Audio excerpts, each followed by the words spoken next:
I'll share my screen.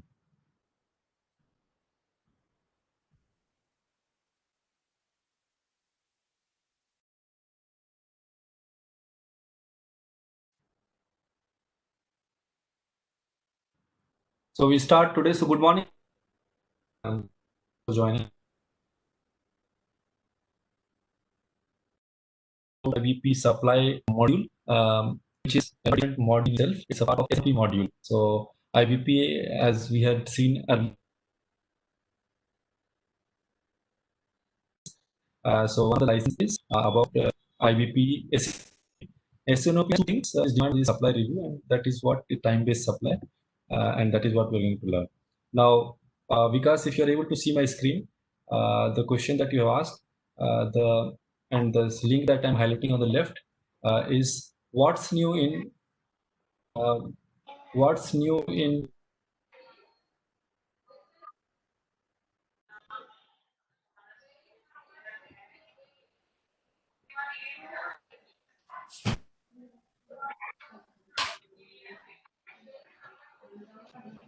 So what's in SAP IBP planning for 2008? So every whenever the new version comes, they write everything. So you can easily understand what has changed from. So that's there. Okay. Let's Okay. go back to. Thanks.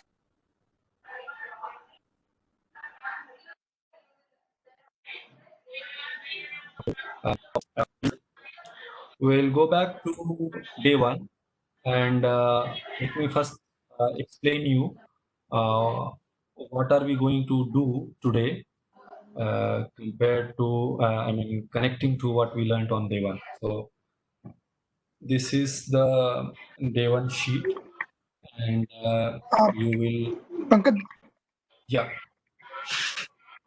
just a request. Can you mute all others? Because I can see if you are unmuted and background voice is coming from there.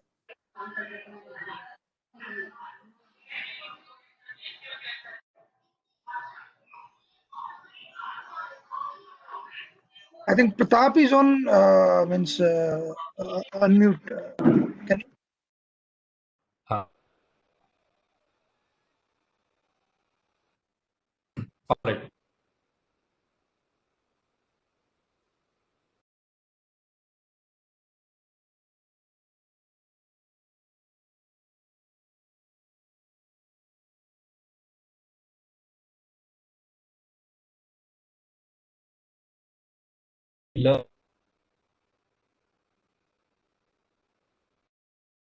And then we saw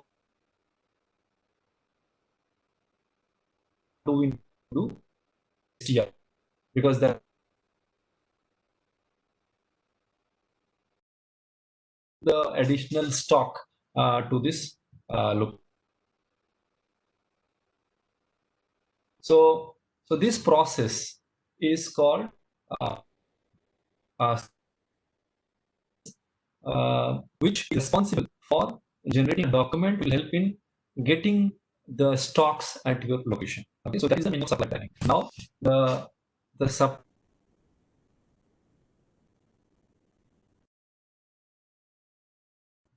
different type of elements at different nodes. So if it is a DC, you will get a STR as a supply plan.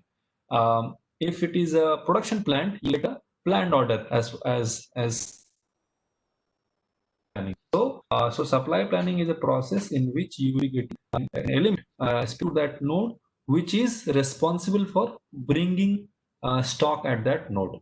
However, the demands are those who are responsible for depleting the stock at that node. So forecast is a placeholder for sales order, which will ultimately going to consume your stocks at that node.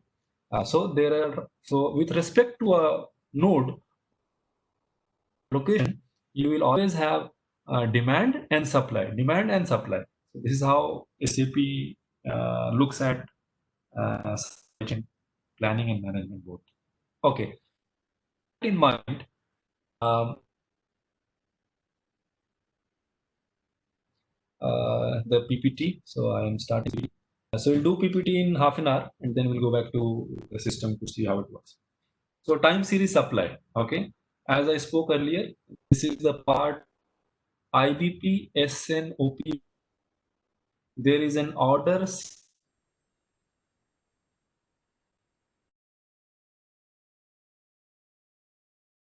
different module in IBP, but it's not SNOP. So the order based response is a separate module, and that has a different purpose. Series supply.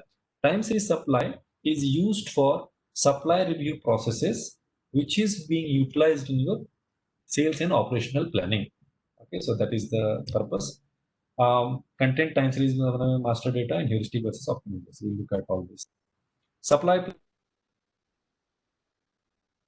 So again, there's a network. C1 is the customer in this example. The flow from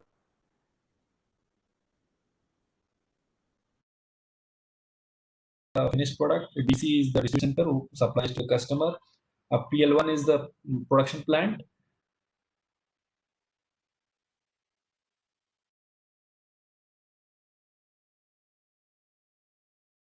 The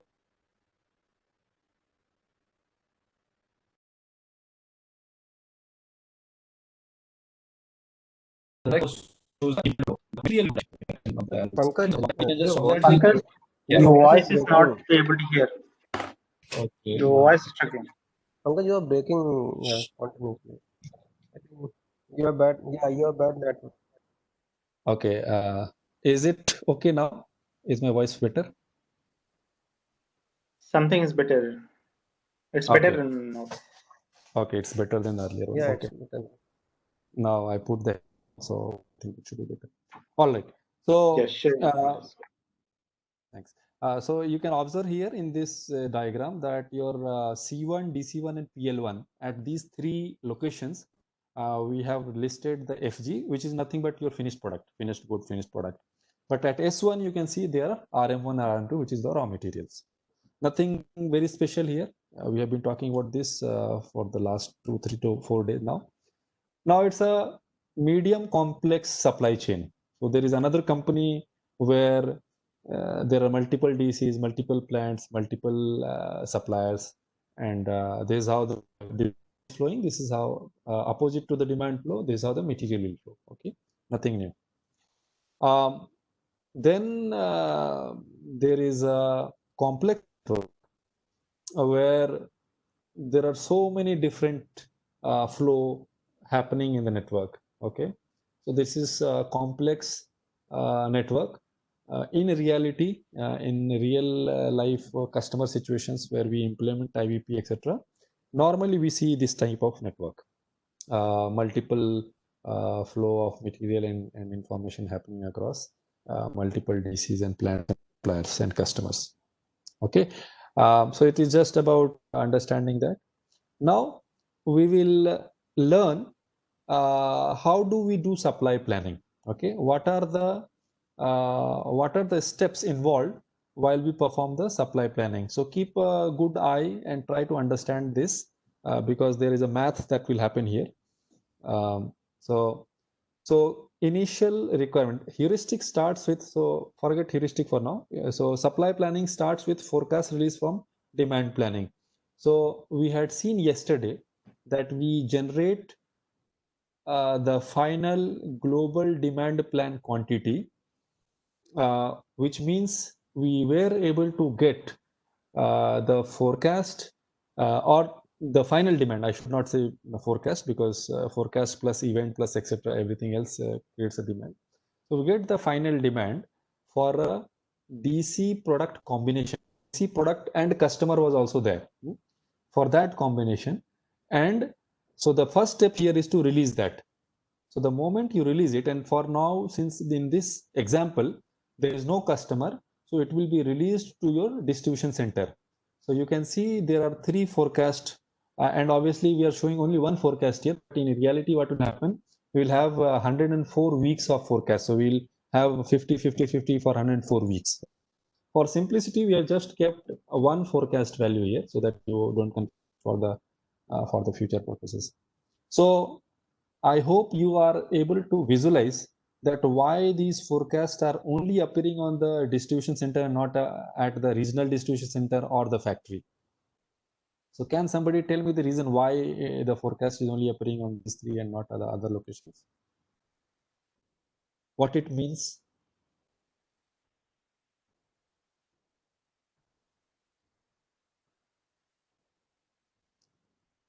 No answer? Yeah, so demand is at this location only the distribution center, and from there the stock will be transferred to customer. So forecast is happening at DC level, and from DC the data will be transferred to plant level, like what quantity we have to produce to fulfill this DC demand. So what you said is correct, and if you just take a little bit of in-depth understanding of the words, so we don't transfer the material to a customer. We sell it to customer because customer does not belong to my company. So it is a different entity to whom I am giving it, and hence we are selling. We are telling it we are selling. But when we move the material from our regional distribution center to the local distribution center, then we are transferring because it is still within my company. So there is a very important aspect to that, and that is the reason why we are only having the forecast. Forecast represents the sales only. It does not represent the transfers. Okay. So what it means here that all these local distribution centers slash warehouses are the facilities from where we are selling to the end customer. End customer is not buying anything from regional distribution center and factory, and hence we don't have any forecast here. So this is the meaning of this. Okay. All right. So so based on that, we calculated the demand in our demand module yesterday, and then we release it to supply, and we can see the forecast here. So that's the first step. Second step, I mean, not the second step. Second point is that we check what is my on hand. It's written as inventory, but what is my on hand stock? So it says for the first distribution center, my on hand stock is 10, and minimum inventory is nothing but a safety stock. Okay, so I always want to keep say 20 quantity as the safety. So that is 20 for the first local distribution center. The second is similarly 50 and 10. Third is 50 and 0. Okay. Before I click next button, is minimum inventory clear to everybody, or shall I explain a little bit more? It's clear, like we say safety stock. It is the safety stock, which means what? Whenever my on hand, I do not want my on hand to go below 20 anytime. That is the meaning of safety stock. So safety stock is such a quantity that I always want to keep with me. This is that. Now, third step is that we are doing the netting. So look at the first distribution center. Can somebody explain why it is 60?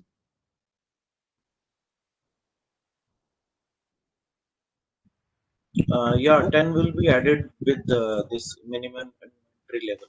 System will maintain that inventory level. Yeah, So, so right, the forecast is 50, and minimum we have to maintain 20. 10 we have in hand, so 20 minus 10 plus 50 is 60. We need to. Correct, absolutely. So the distribution receipt that we are seeing here is an output of supply planning run. When we take the supply planning run, then we are going to distribution receipt, which is also known as STR, stock transfer requisition. And why this is being created? Because I can see that there is a customer which is going to come and will ask for 50 quantity. What I have right now is only 10. And I also have a policy that I always keep is asking 50 from me and I only have 10. So what I can give maximum to him is 10. So I'm getting a shortage of 40 quantity. So if I bring 40, I will be able to give 50 what he is asking. But then I have a policy to have 20 also with me. So only bringing 40 is not going to help. So that's why 40 plus 20. So I need to bring 60 so that I will be able to sell 50 quantity to the customer who is coming, and when I sell 50 quantity, I will still be left with 20 more, and that is my policy.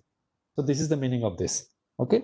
Now, while the meaning of these elements is understood, and as we understand, the supply planning run purpose was to create this distribution receipt.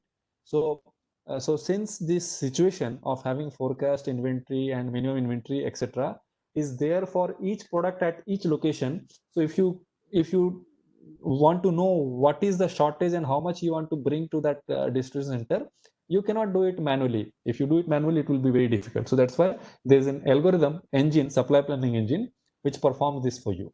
So that indicates that you need to bring 60 quantity at the first warehouse, first local warehouse. Now the second one is 10. I hope this is also clear. There is a forecast of 50 that somebody is going to ask for 50 quantity. You already have on hand of 50. So 50 he asks, you have 50. But you have policy to keep 10, but that will not be there with you, and hence you'll be asking for 10 replenishment. And for the third one, 50 is forecast, 50 is inventory. There is a safety stock need is 0. So that's why you need to bring 0, because what you have is sufficient to fulfill for your forecast. So all the things that is there in the green is the output of supply planning run, which we will see in IBP system in a key figure, and we'll see how running a job will propose these numbers as 60, 10, and 0, etc. But you understood the maths that is going to happen beyond inside the engine. Okay, so we move on. The next thing is that all these local distribution centers which are asking for 60, 10, and 0, where will they get this quantity from?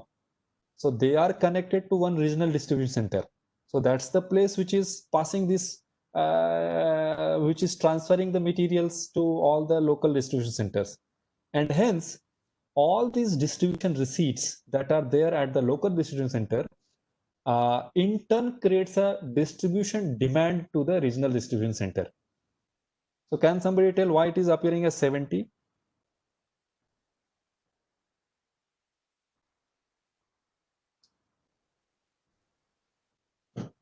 So Yeah, it is it's a total of first and second is 60 plus 10. 70. Yes, 60 plus 10 plus 0. All the receipts that the local distribution center is planning to get, resulting into the demand at the regional distribution center. So 60 plus 10 plus 0 is 70. So now you can visualize how the demand is getting passed on to the regional distribution center, and then the demand will be passed on to factory, and from factory to suppliers. This is a difference between the consumption-based planning and this forecast-driven planning. So the demands at, we call it upstream nodes. So regional distribution center, factory, suppliers, these are the upstream nodes of your supply chain.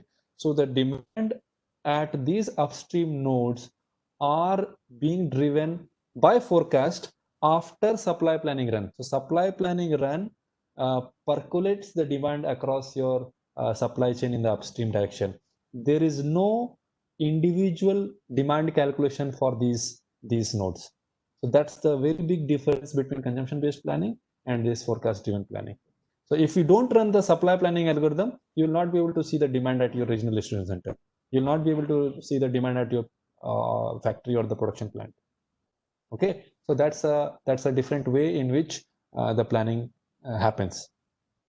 So next one, this we understood.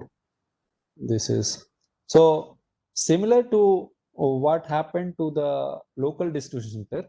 Now at the regional distribution center, in this case, if you see the distribution demand is 40, we are saying forecast as 0 because there is no customer which is directly buying from here. So if there was a customer who was directly buying from the regional distribution center, then you would have got two types of demand here. One, which is forecast, that indicates the quantity that the regional distribution center is going to sell to the customer who is asking directly from him. And the another demand is 40, which he needs to transfer to the local distribution center. So you can have such places in your supply chain network where you are selling and transferring, selling to the external customer and also transferring to your internal distribution centers or something else. So in this case, the forecast is 0, distribution demand is 40 coming from one of the local distribution center, and your on-hand inventory is 20. So what will be the receipt here? Can somebody tell me?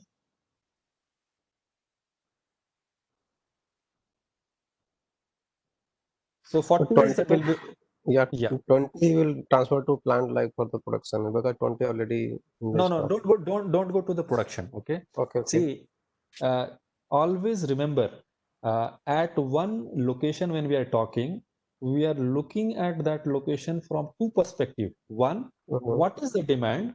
And two, what is the receipt of that location? We don't care about where it is going to get receipt.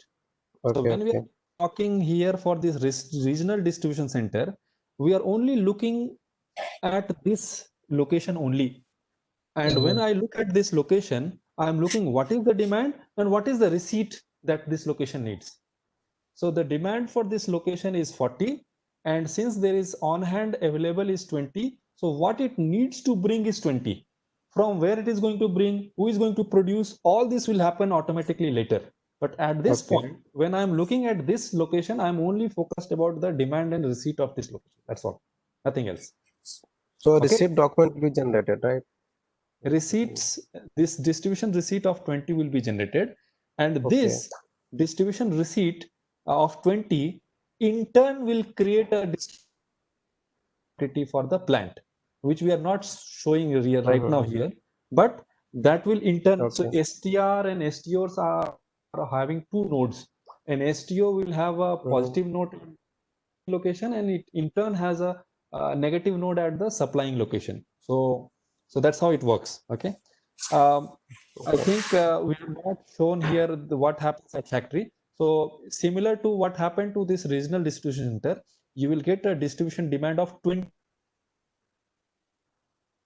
And then if there is nothing at the plant, if the on hand is 0, you will get a planned order of 20 quantity at this plant. So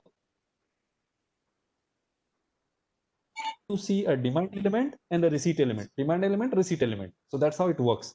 And hence, but again, hence, like which plant? So how it will be decided, like which plant will going to deliver this 20? No, this flow of good is already decided. So all these tools are coming later, and business is already existing. So you know that this regional distribution is sourcing from which plant. What I meant, like both plants are capable to produce the same material. So from which plant the in this case that is not the case. So you will see the arrow for the regional distribution is only coming from this plant, which is just immediate to it. Okay. So this regional distribution will always ask from the plant by which it is connected. But there can be a possibility that there are multiple supplying plants. So you will have two arrows in that case. So if there is a multi-sourcing scenario, then you can put a quota that if you need, so if you need 20 quantity at this regional distribution center, 50% you bring it from both the places. So then it will so transfer. we can use quota in IBP as well. That's what my question is.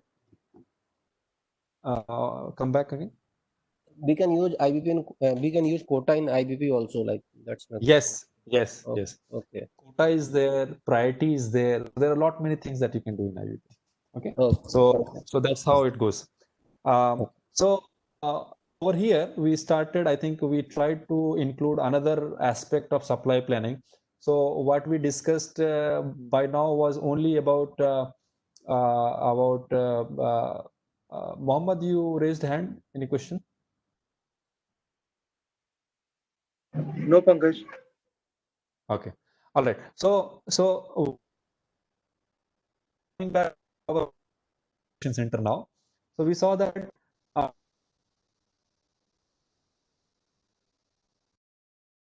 and then so lot size. So this is additional constraint we are putting here. So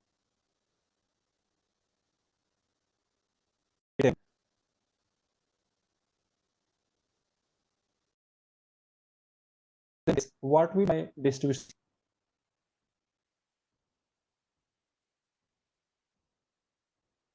attempts?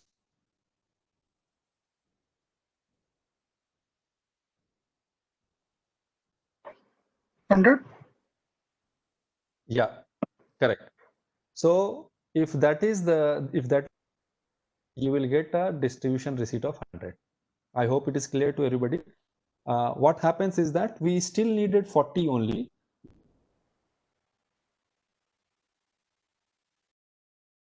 The minimum that you can bring, you can ask from original distribution is 100. So hence you will have to order 100 quantity. So the distribution receipt becomes 100. Okay. Because the distribution receipt has become 100, that's why the distribution demand at regional distribution center becomes 100. Okay.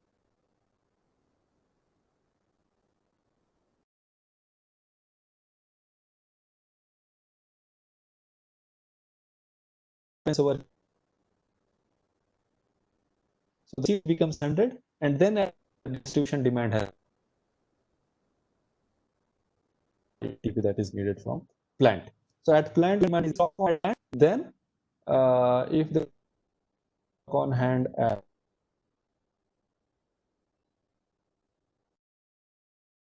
order of 80 quantity here. Okay.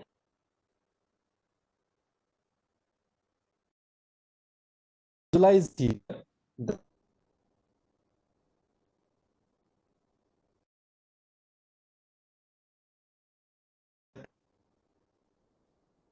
for each for the supply element of location, and then so at every location you will find there is demand, there is a receipt, there is a demand, there is a receipt, there is a demand, there will be a receipt. The Pankaj, your voice receipt, is Pankaj, you're breaking again, actually. okay.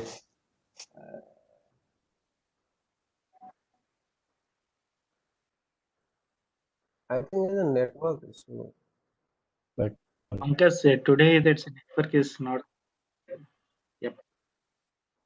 I think you don't yeah, have good network network today.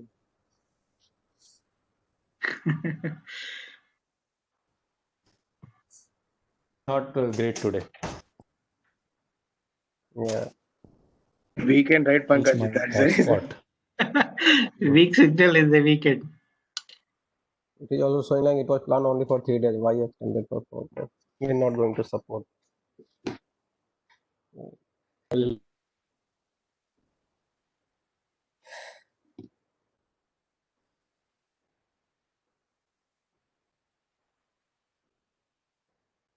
No, nothing is audible, Pankaj, actually. the additional day that we are taking. Yeah. Absolutely not. It's completely breaking, Pankaj.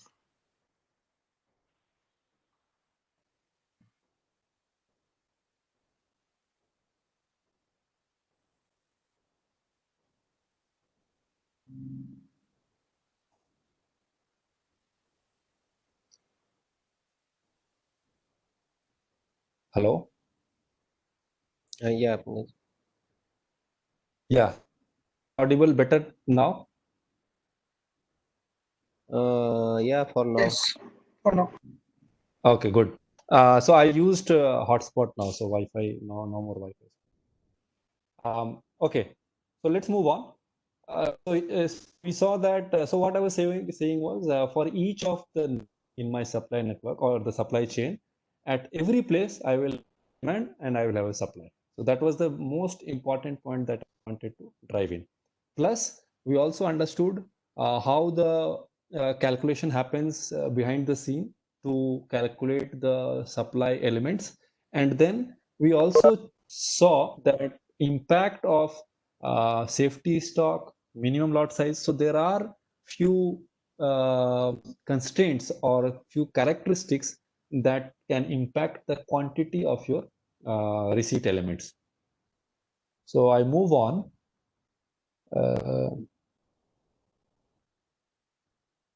It is this again. Okay. Now we will look at. So I'm in a slide which is about layering complexity. So if you're able to see that, let me know.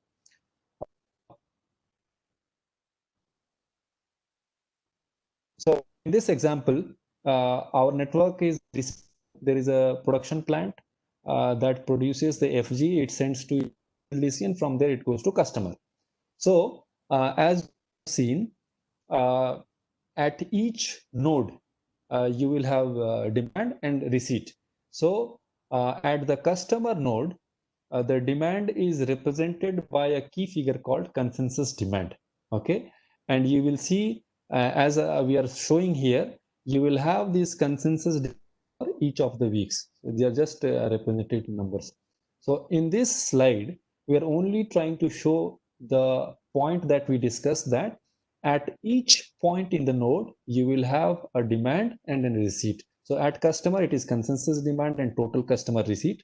This total customer receipt in turn results into dependent demand at so dependent customer demand at the DC, and then you will have transport receipt at this DC, and that will in turn create a dependent location demand at the plant, and then you will have production receipt at the plant. So we'll see all this in IBP, but for now, keep in mind that each location will have its own demand supply key figures. So that's all. We'll take a any question till this point, because we talked about the way we do netting. We talked about the supply and receipt elements. So Pankaj, I'm little confused, or I could say right now we all the things are happening in S4, or it's still into IBP itself, from plant to from DC1 to local supply or demand supply to our plant and all the things. So it's all still in IBP, or we have moved into S4? No, it is still in IBP. So, okay, so in IBP, so like in our S4, we have special procurement keys to bound one customer to one DC to another DC or to another plant. So the same thing is there in IBP, or is there anything else we bound each other? Like we call it location source, customer source in IBP. So the special procurement key that we create in S4, that gets transferred to IBP by CPI, and it creates a location source. So you also have customer info record. So if there is a customer info record, that will create the customer source. So all these connections that you see as an arrow between two locations, it is coming from S4, and it creates the location, customer source, etc. Okay, so from between a local, between a local DC and a regional DC, or between regional DC to plant, it is called local source, location source, or local source, location source. Sorry. Yes, and between distribution to between local distribution center to customer, it is called customer source. Customer source. Okay. Correct. Thanks. So this what you talked was about master data. So all these things will happen before we start these calculations. So master data has to be there. So in our hands-on, as you had seen, we loaded all those files. So in the planning area that you created. So by loading all these files, we had created the location source, customer source, all the things are already created there. So your model, supply chain network model, already ready for performing the planning task. So that is one. Secondly, this distribution receipt of 60 quantity, when IBP supply planning run happens, it gives us this 60. Once this 60 is there in IBP, we send it back to S4. It becomes stock transfer requisitions in S4. So in MD04, you will be able to see a stock transfer equation, and then you can convert that stock transfer equation in STO in S4. So the execution can happen there. So all the planning and planning elements will be generated in IBP. It will be sent back to S4 for execution. So STR will become STO, planned order will become production order, and purchase requisitions for raw material will be converted into a purchase order. This is how it is going to happen. So let's move on. So now we understand that ultimately what are we trying to achieve here in supply planning in IBP. So once the master data, as we spoke, is already there, once the planning that has happened is released to supply planning, so you get the forecast quantity in your supply planning, you have the stock on hand, you have the minimum lot size, you have the safety stock all maintained. Then the purpose of supply planning, as we have been talking till now, is to generate the relevant supply element at each node of the supply, at each node of the network. So what is the meaning of relevant supply element? At the DC, it will create STR. At the production plant, it will create planned order. And for the supply, it will create the purchase equation. So that is the meaning of relevant supply element. And this is enabled by these 3-4 planning engines, planning algorithm there in the IBP system. So supply planning heuristic, it's one algorithm. Supply planning finite heuristic, it's the second algorithm. Supply propagation heuristic, shelf life planning heuristic, supply planning optimizer is another algorithm. At this point, I can answer one of the questions that came up on day one, that MRP also does that. Yes, MRP can also do the supply planning and but MRP does not have these features of optimizer, finite heuristic. All these things cannot be done by MRP, and hence we earlier had APO and now we have IBP. IBP is much more advanced tool to perform the same business function called supply planning, but because of the capabilities that these algorithms offer, it is much more advanced tool, and hence we don't use MRP and rather we use IBP system. So Okay. Pankaj, Praveen this side. So are we going to see in trending like how IBP is creating plan order for finished part? Yeah, for raw Yes, material. only in 10 minutes. In next 10 minutes, we are going to see that. Okay. Now that you understood what we are going to see in IBP, we'll go there. Because if we directly go to IBP, we may not be able to visualize what is happening. Right. Okay? So most likely, majorly, these are the two algorithms which are used. Others are also used, but not as frequently as these two are being used. So there are some differences between heuristic and optimizer. I think we'll talk about it later. For now. So now we'll talk a bit about master data, and then we'll jump into IBP system. So as Vikas mentioned, before we perform a supply planning or even the demand planning, we need to have the master data. So yesterday we were doing demand planning, but before we did demand planning, day before yesterday, we loaded all the files. Via those files, we had seen that we created product, locations, customers, subnetwork ID. I'll show you in the system, location product and customer product. So what is the difference between product and location product? A product is the master data. So you can visualize this as you have material master in S4. There are few tabs material master which are not specific to a okay. For example, product hierarchy. So product hierarchy has nothing to do with a plant. I mean, with a DC or with a plant. But special procurement key as a field or safety stock or lot size as a field is specific to a plant. So that's why those information which are relevant across multiple plants. So we maintain those those information in this product ID master data, product master data. So product family, product group, all those things will be there. But location product master data will be having the information which is relevant for that location, which means the lot size, minimum lot size.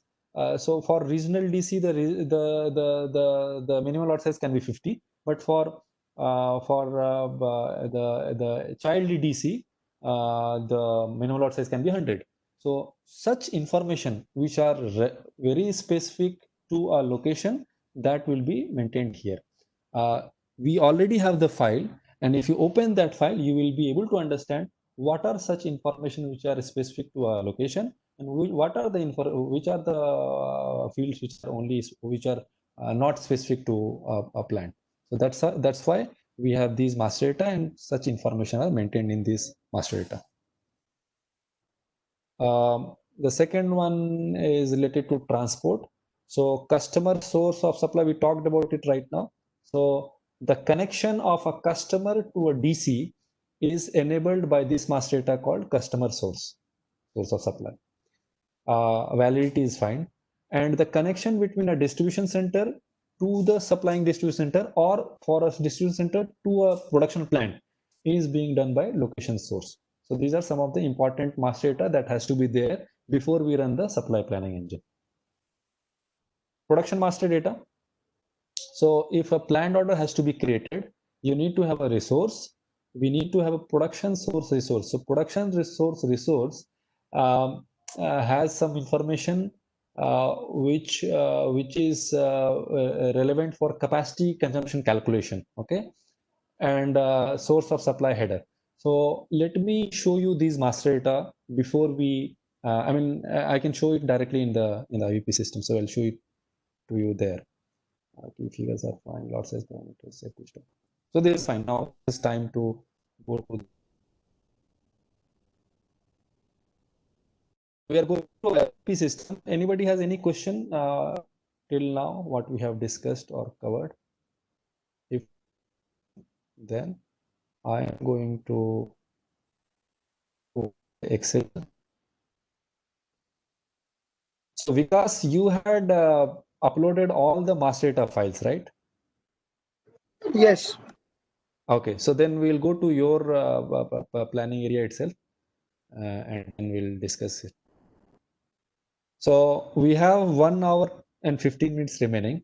In that 20 rather 30 minutes we'll spend on the master data, and the next 30 minutes we'll spend on the planning engine. Okay, because master data is important, otherwise you'll not understand the planning. Okay, so I click on log on. Click on log.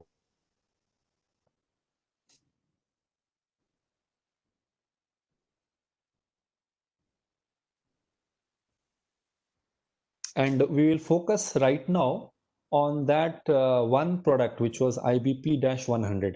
If we are able to understand one product across the network, same thing is happening with all other products. So there is nothing different.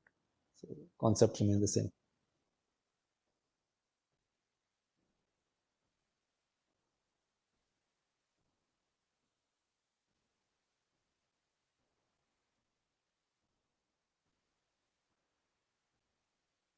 Okay.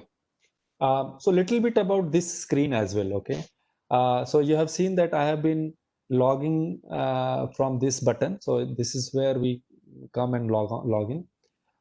This one is about creating new template. So since we have created our template right now by uploading the template that SAP had provided, we also have the choice to create our own template without using that. So if we want to do that, we can do it from here. Favorite. We can have favorites here. So if we have created some template that Vikas has created, and if I want to create a favorite here, I can create a favorite template. Okay. We have seen edit view. This is where we can edit what key figure, what master data I want to see in my template. So that edit can be done. Filter is about filtering your data. So I want to see only IBP 100 or something else. So you can create the filter and then you can see. Save is about saving. So if you have made some adjustment somewhere in the key figure, and if you want to save it, you can save it.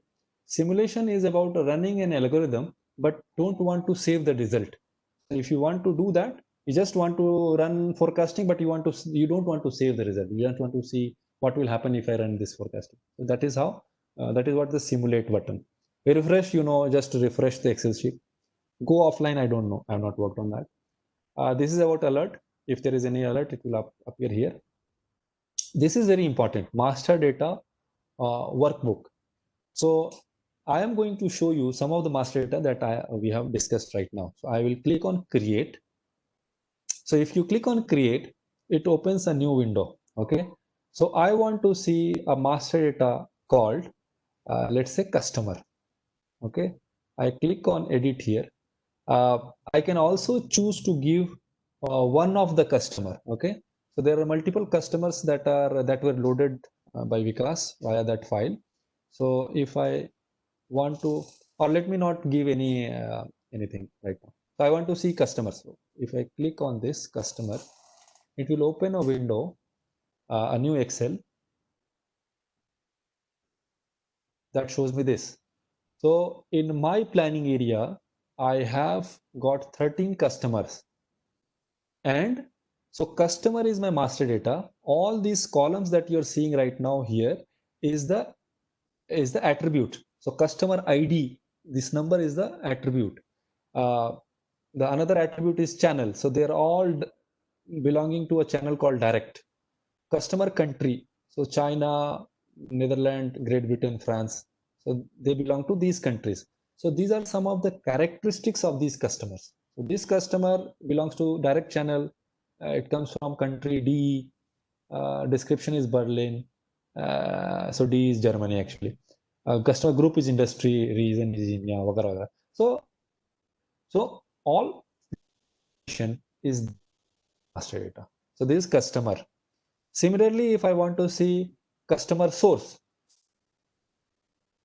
this first customer, which is 1, from where this customer is sourcing the products, which DC is selling products to this customer. So for that I spoke, we need to know customer source.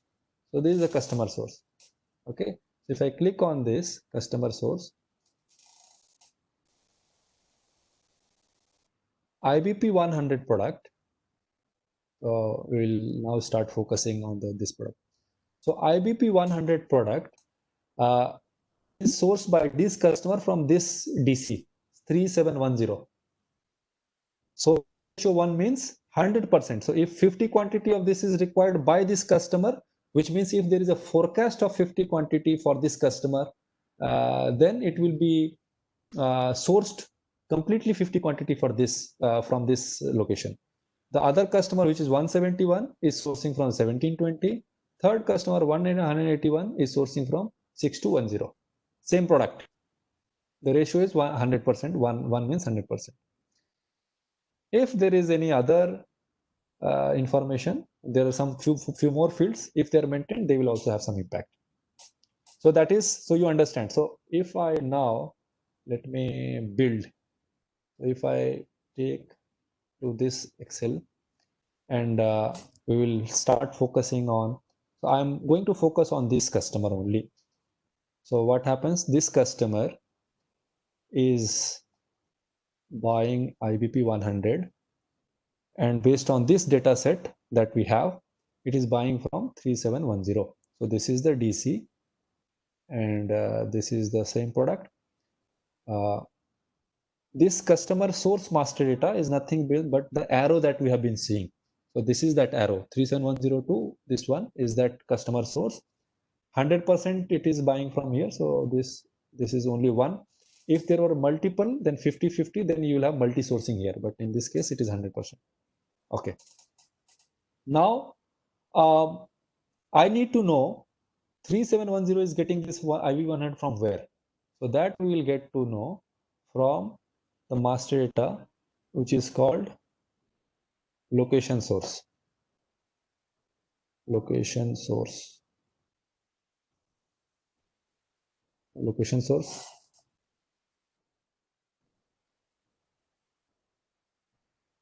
So location source has IBP 100. So 3710 is getting it from 1010. Okay. So, and it is getting 100, not the, so this is the lead time. The lead time is 1, means there is a 1 week of time that it takes there is no week mentioned here, but one and what planning we are going to run is in the weekly bucket. So this one represents 1 week. Okay. So between these two, there is no lead time. So there is a 0 lead time here. There is a 1 week lead time here. Okay. And also you will have the sourcing ratio,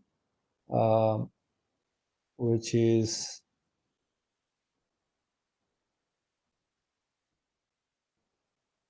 location transport ratio, which means 100% it is taking from here.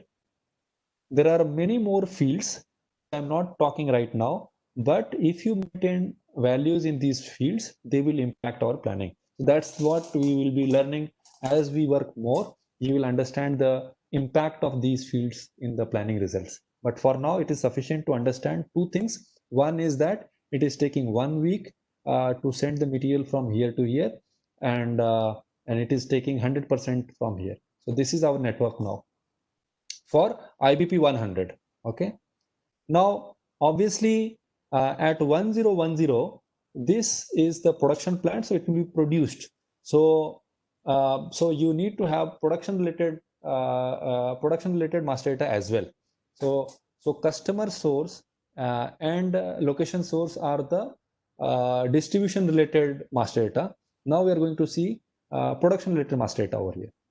So for that, and I have not shown you the product master, because product master will also have some of the important information like lot size, etc.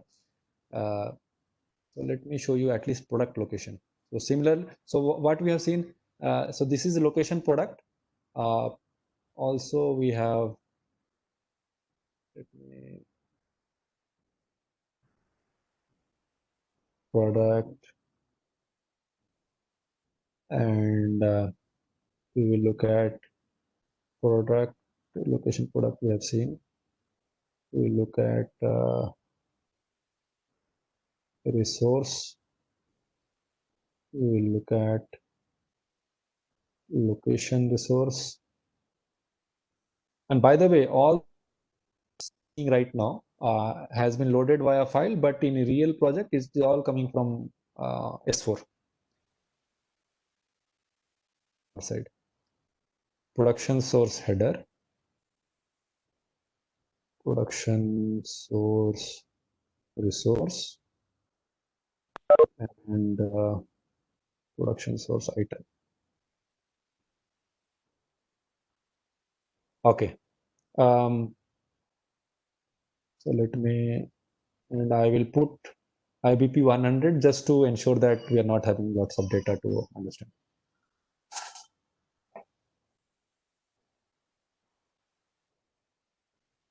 All right. So first of all, product. So let's see what information.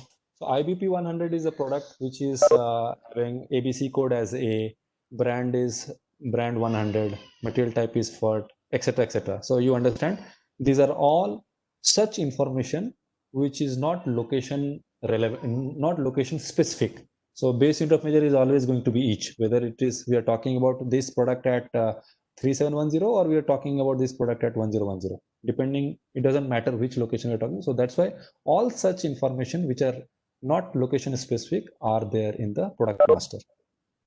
Now, location product master. So you can see this product exists at these many, and any information which is relevant or which is specific to that location will be maintained here. So if we are looking at this one, 3710 and 100, so there are information about lot sizing procedure, minimum lot size, minimum order quantity, order cycle, etc., etc. So there are so many things which are location specific and that can be maintained over here. Now we are coming to a master data called resource. Okay. So the resources are independent of anything. So we had seen the example on day one that when we create, let me open that file. Let me open.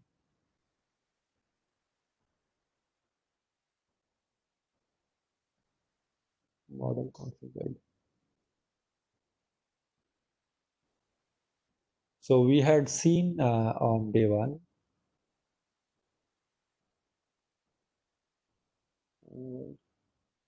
Sorry, was it in day 1 or day 2?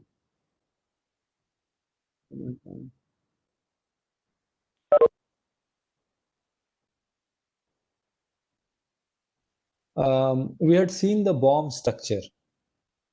Where is that?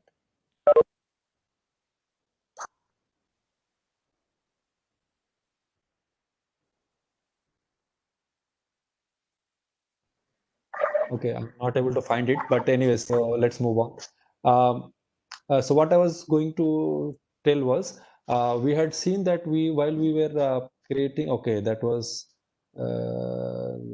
in my Excel, day 1 Excel. That's why I was not able to.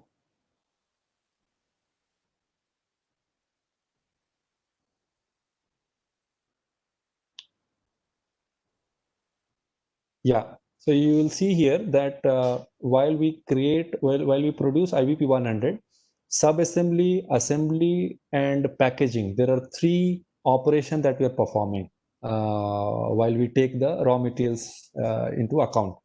And you can see that there are some master data shown here. Okay, so that's why while these operations will be performed, you need a work center or a resource to perform these operations. So that's why in the Excel that we have got, you will be able to see these resources. So since in our example,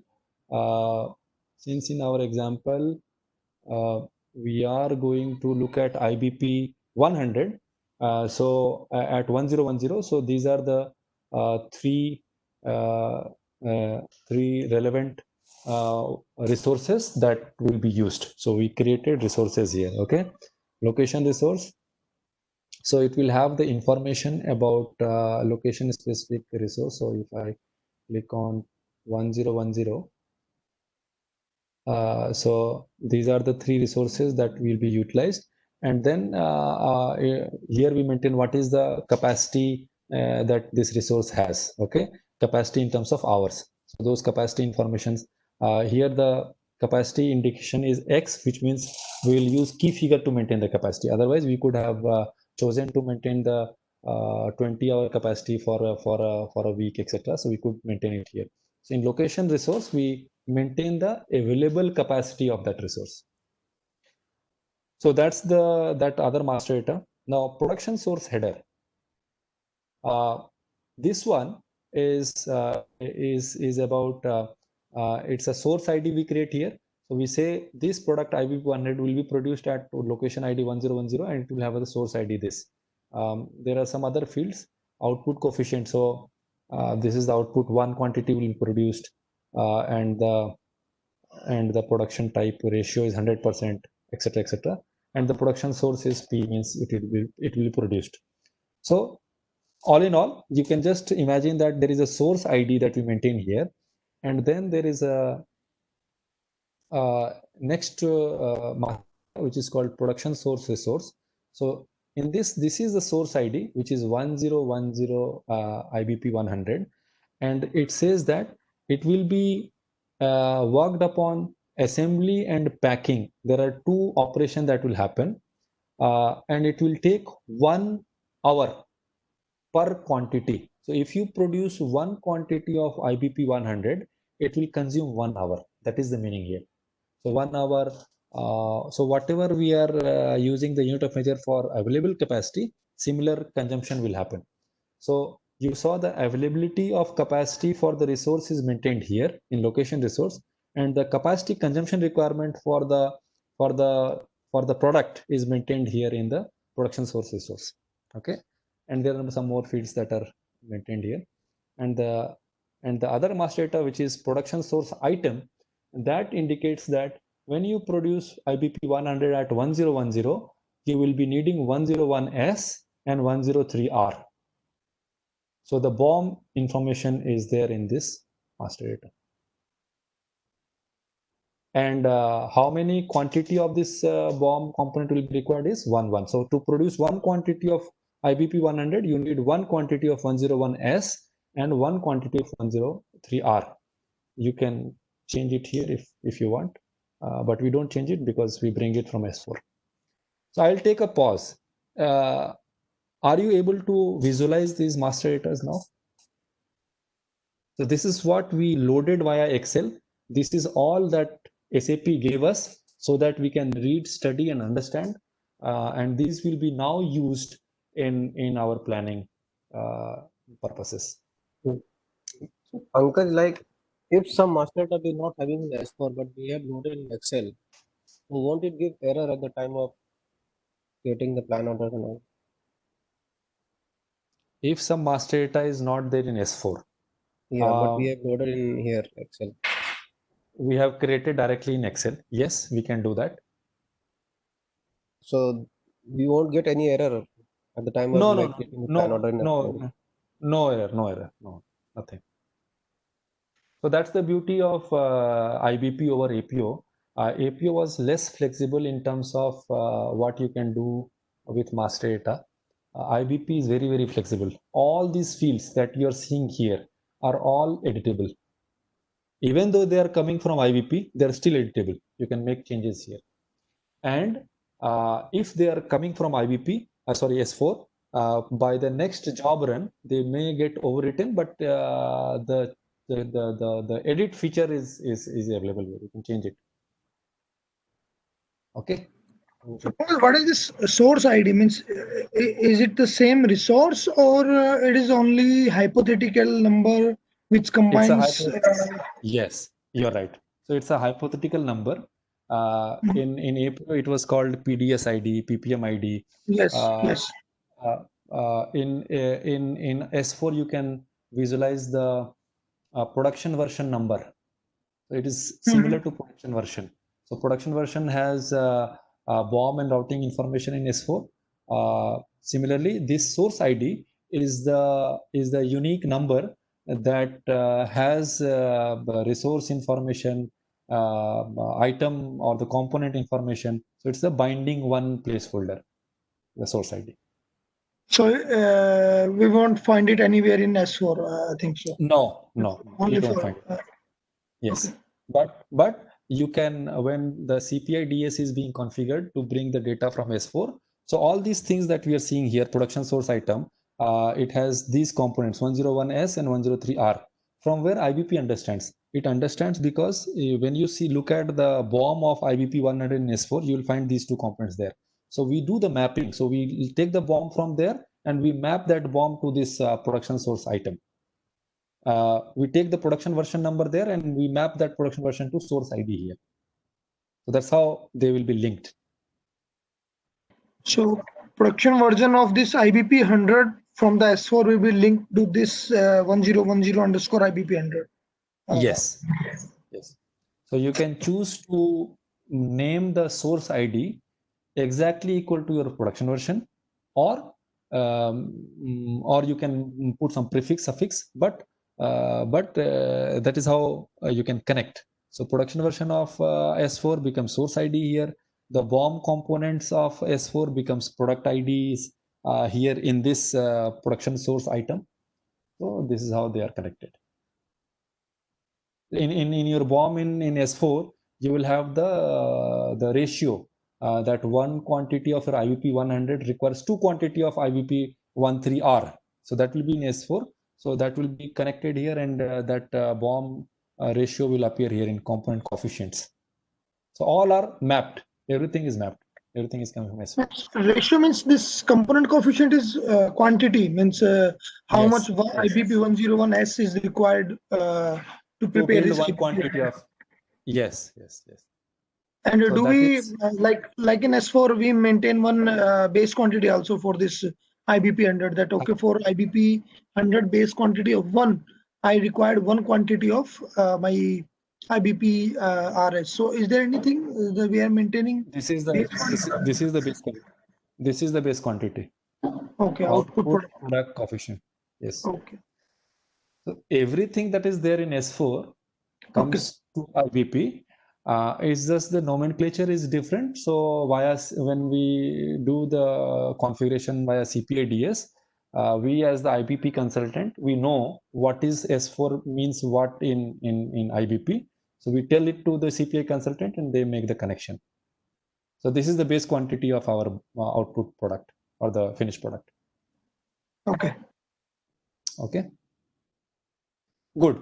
So, so you have seen that the master data can be seen, can be edited from here once it is loaded either via Excel or from S4. Once that is there, so you don't need to go back to either Fury app or S4. Since as a planner you are going to work in your templates, so you just need to be in Excel. Nothing else. Nowhere else you need to go.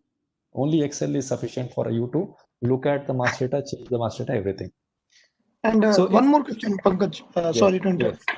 No, go ahead. Once we do the changes here into Excel, like into some master data, like we maintain this output coefficient into our product resource item, we make it a 2. So when CPI PS is connected, then it will make the changes to the S4 also, or it will be No, here only. no, it is one way. It is one way. Master data, yes, master data is always one way. That whatever is there in S4 will come to IBP. Now, if you have made a change in a field which is coming from S4, and in this example we had seen the base quantity. So if you have made 1 to 2, it will only be 2 till the time next job has not run to bring the data from S4 to IBP. So it is there are jobs that are running. So if the frequency of job update is 6 hours, so it will remain 2 for next 6 hours. After the 6 hours, when the job runs, it will make it 1. So if you want to make it permanently 2, then you should be making the changes in S4 and it will become 2 always. Okay.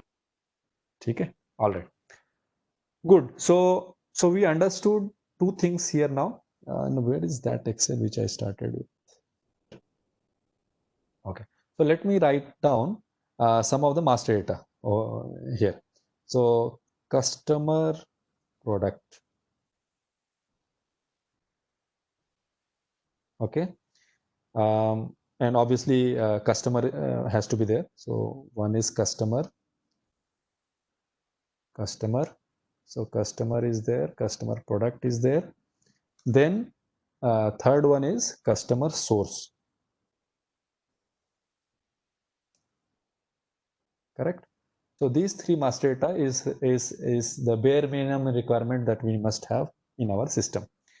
So customer says who is the customer. Customer product says that is there anything specific that your product, this product need to have for this customer.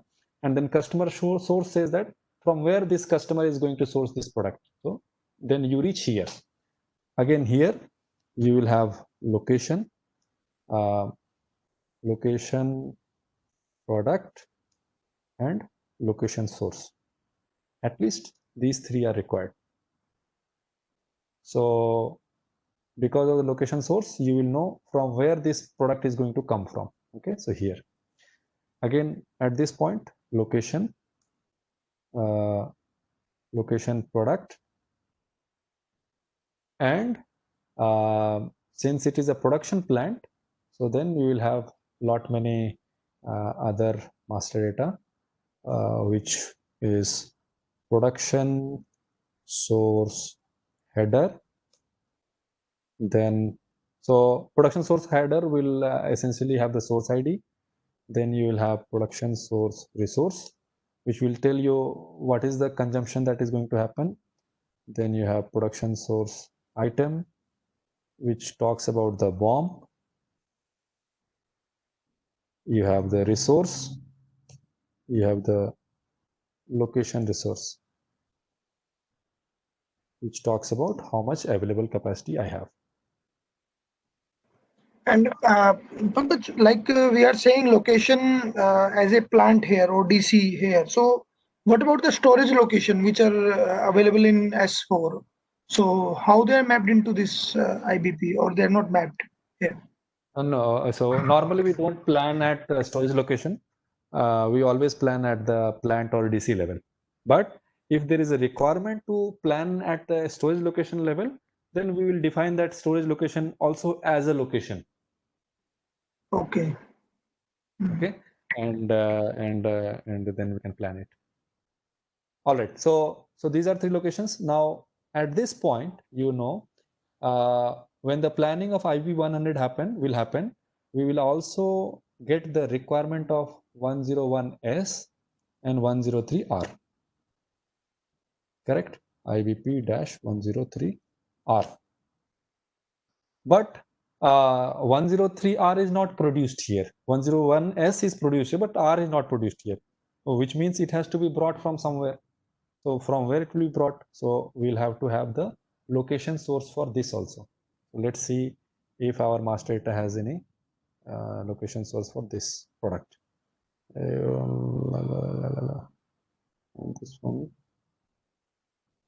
Since I put a filter that's of only IP 100, so that's why it only brought that. Let me now remove this filter. I'll load it. So location source. Okay, we have no location source here.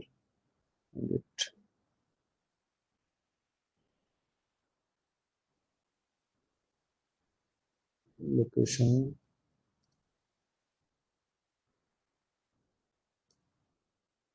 source.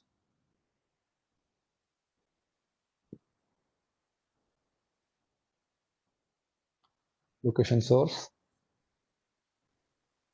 and that product number is IBP 103R.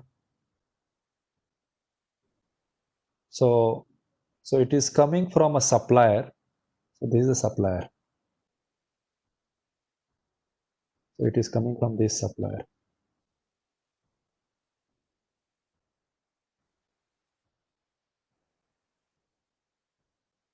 Lead time is 1 week. So it is coming from this supplier with 1 week lead time. Obviously it will be 100% source. So location transport ratio is 1, means 100%. Okay, so this will be coming from this supplier, and this is also coming in the same location source. Location source I have not written. Okay.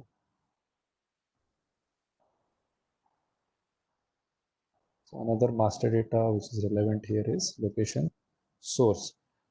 This is relevant for your raw materials. Obviously, other things that I wrote was for finished product. Okay, so this location source is relevant at this location for only raw material, but location source is relevant at this location for your finished product. Customer source is relevant. Okay, so understood this one. I will be sending this sheet for to all of us. Okay, let me save it. Save as browse desktop.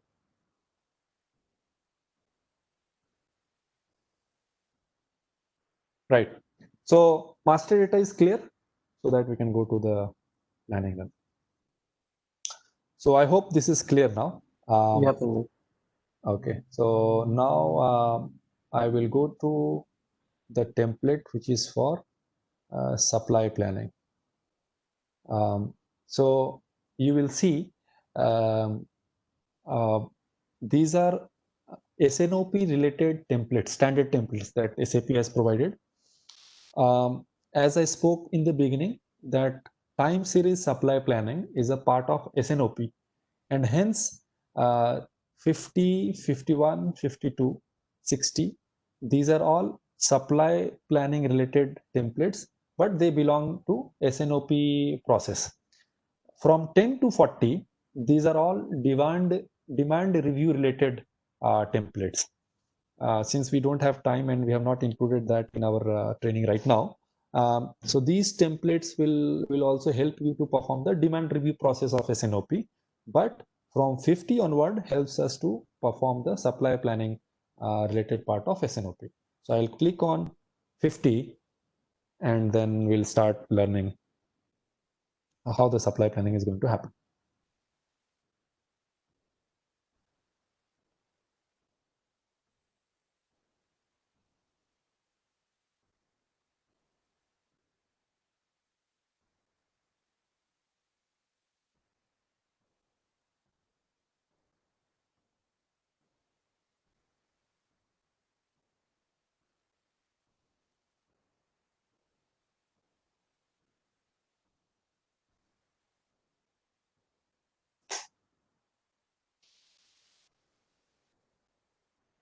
Okay.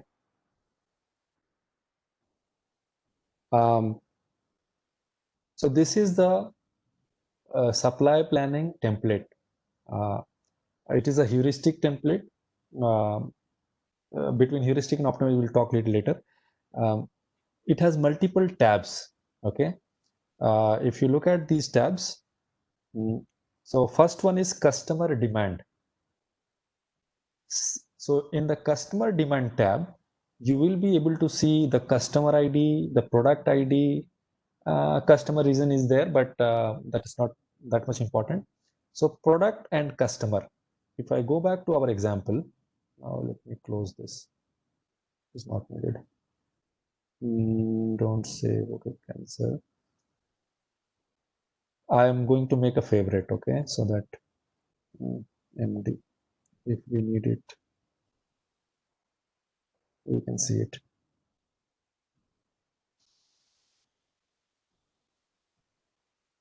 Okay, now come back to our original Excel. Right. So, so this first tab is for this location, this product.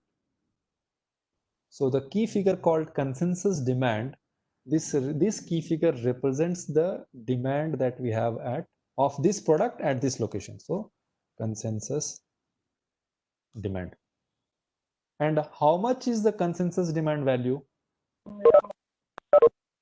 So right now there is nothing here, but we did this demand planning yesterday. So we'll go to demand planning and we'll come to this global demand.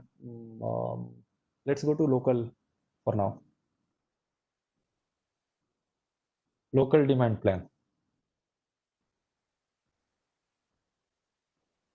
And we'll see for that location product what is the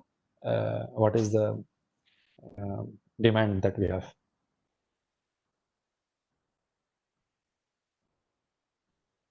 Oh, I deleted it. Okay.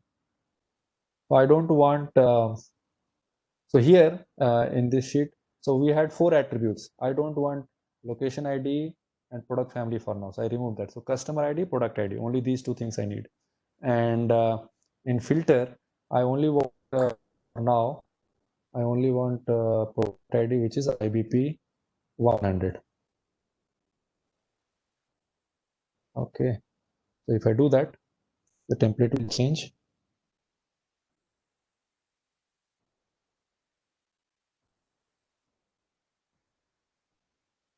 All right. So we can see here that for the first customer in IBP 100, which is what we are seeing here. Okay. In this also, let me remove the customer region that is not needed.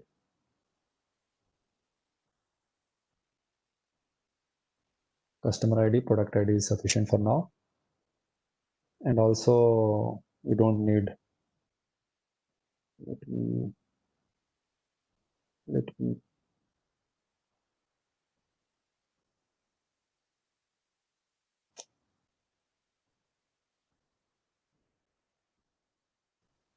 me create a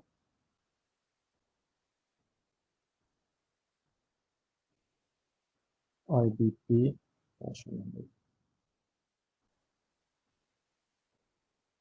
So I created a filter so that I don't need to keep on editing the view every time. Okay. So by default, this will come. All right. So since I created it there, it will be available here as well. So I will load it here. Okay. So now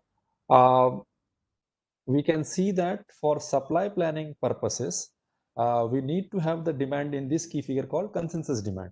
But when we did our demand planning process for this combination, we already have demand in this local demand plan key figure and all that. So there is a step by which we need to send this demand to our consensus demand key figure. Okay, and for that we might need to create a copy operator. Let me quickly show you that how to create a copy operator. And with that we'll copy the value from there to our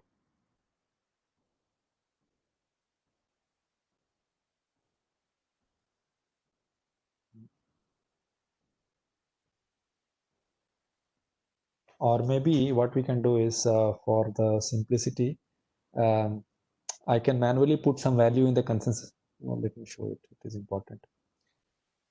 How to create a copy operator is also important. So let me do that. So I came to Fury app, search copy operator profile, and I want to create a new copy within planning area. Okay, so we are copying the value from one key figure to another key figure in the same planning area. So that's why we had that option. We selected that option. ID X Vikas XVS copy Pankaj, XVK, sorry. XVK. Okay, I thought you are also seeing, so I get because yes. Okay, so XVK copy planning area. So which planning area we are trying to do that? XVK, XVK UPA, and then key figures. So create what is the source key figure. So source key figure. So we want to release this local demand plan key figure. So here you can see this is the key figure name. Okay, local demand plan quantity. So this you can keep it here, enter. And then what is the target key figure? So target key figure is this one, consensus demand. Consensus demand. So this appears. So I copy this and put it here.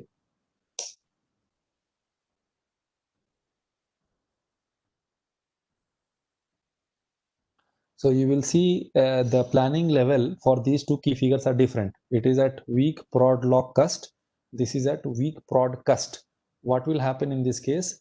If this product exists at multiple locations for a customer, so it will all get added and then it will be released here. Okay, so that aggregation will happen. So prod ID and other one is cust ID. Cust ID correct. Weak technical. This is fine. So apply.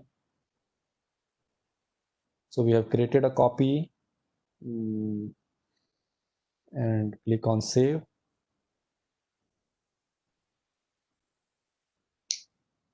So this is the copy operator that I created, which has the capacity to copy the values from the local demand key figure to consensus demand key figure. Okay, local demand plan to consensus demand key figure.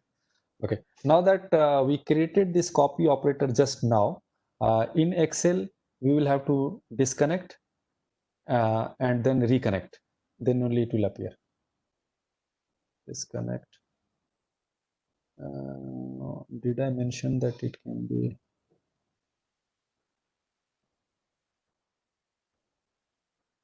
Why it is not disconnecting? So Pankaj, this copy will be done across all planning profiles, the planning area. Across all planning areas? No, Area, yeah. because when we created this copy operator, we did mention for which planning area we are creating it. Okay, we did mention. Yes, you see here. It is Yeah, for okay. this planning area only. Okay. Okay.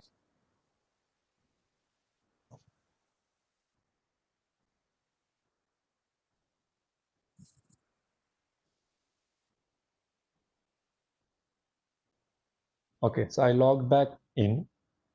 So in order to run that job, there is a copy operator here. Okay. So if I click on this, click on run, so it will bring that copy operator for us.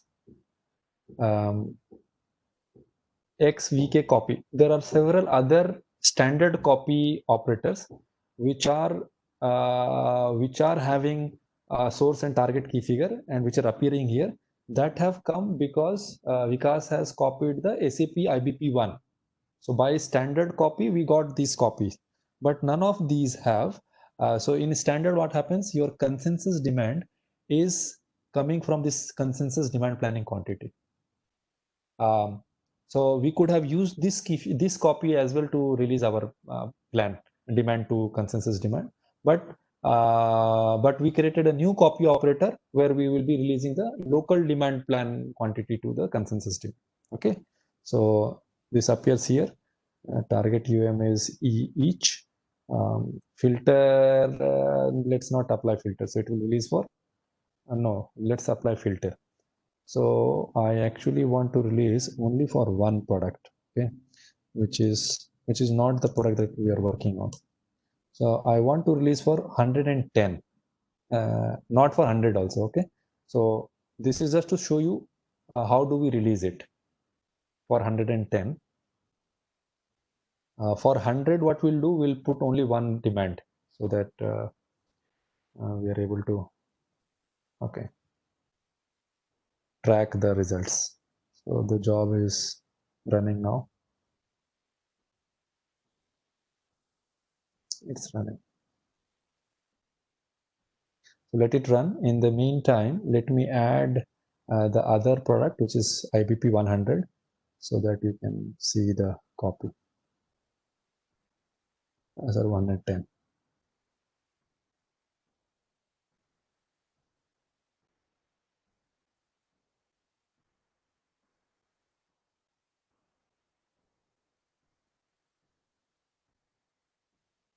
Okay, what is the status? It's still running. Finished. Okay, so after it is finished, you have to refresh it.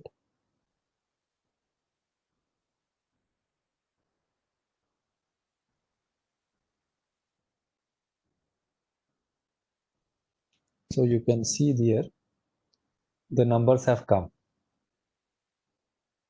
And if you want to just compare one of the numbers, let's say week 35, IBP 110 and this customer. So if we can go to the 130, week 35, 110.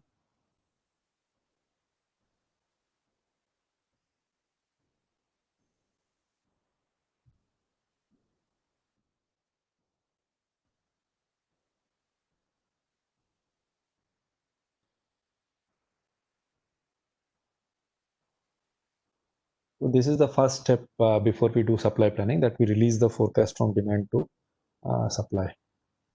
The key figures are different, that's why we have to release it.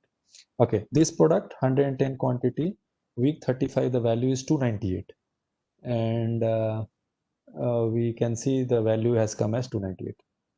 So this is clear.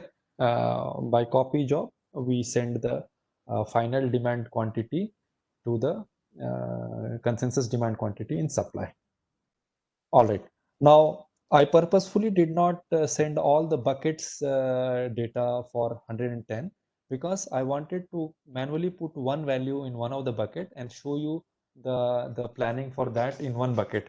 And obviously for the other product, which is 110, we have data in all the buckets. So we will get to see the supply element for all the buckets.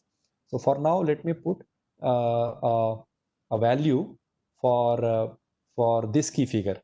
So that I can do by going to planning objects key figure, and I need to tell it is product customer, weekly product customer.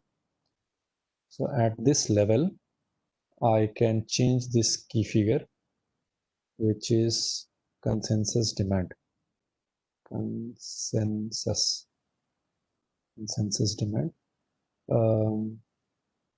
I don't need to go into the past.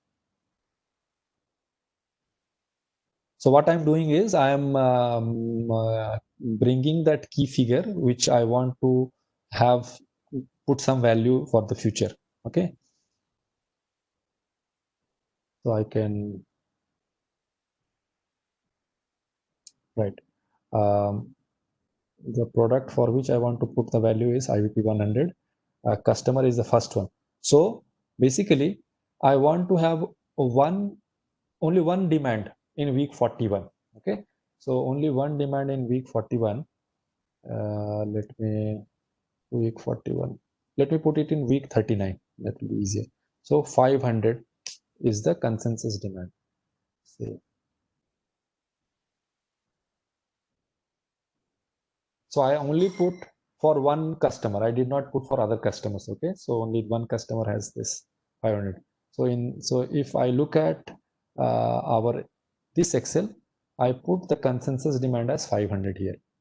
That too in week 39. For other weeks, it is 0.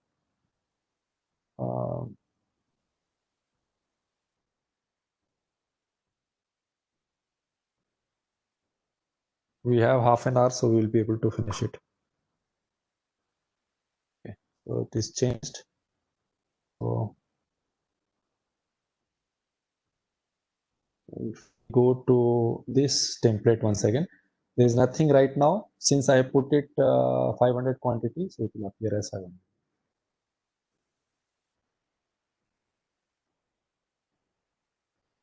Okay, sorry, with 39. Right now, what I've achieved till now is populating the demand to this product customer combination. For the first product, I am only having one demand in week 39. For the other product, we have got the demands for several weeks in the future. Now we are going to run the supply planning. And can somebody tell me what is the expectation? Why am I going to run the supply planning?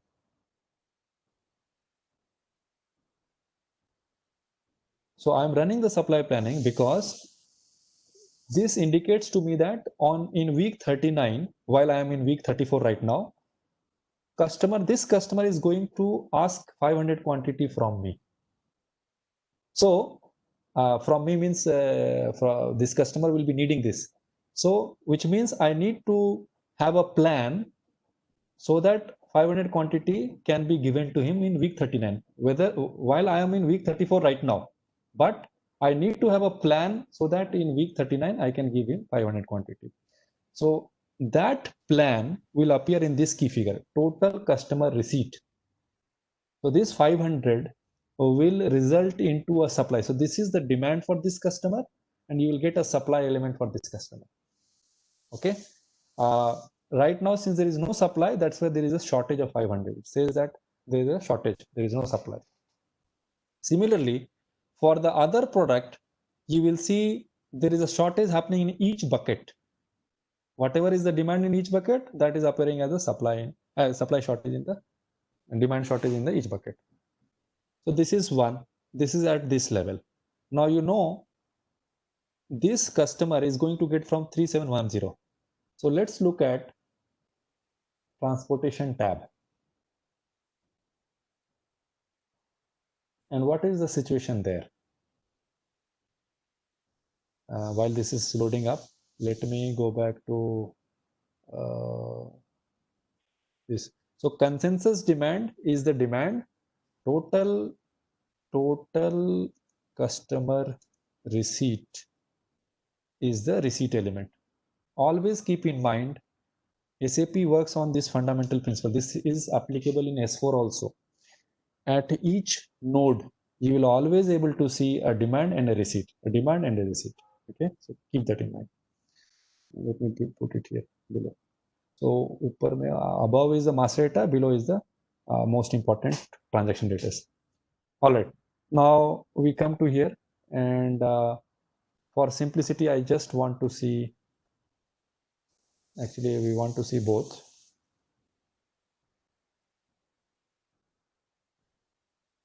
$110 and 100, but let's see.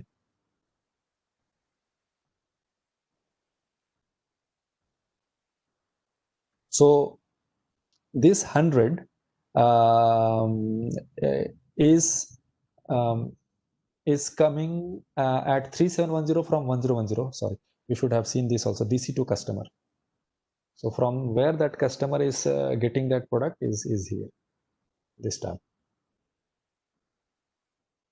So this is our customer, this is our product, and this is our DC.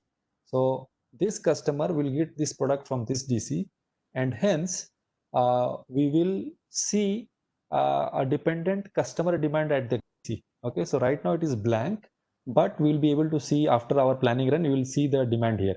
So I'll just copy this key figure name and bring it to our Excel. So at this location, your demand will appear as customer dependent demand.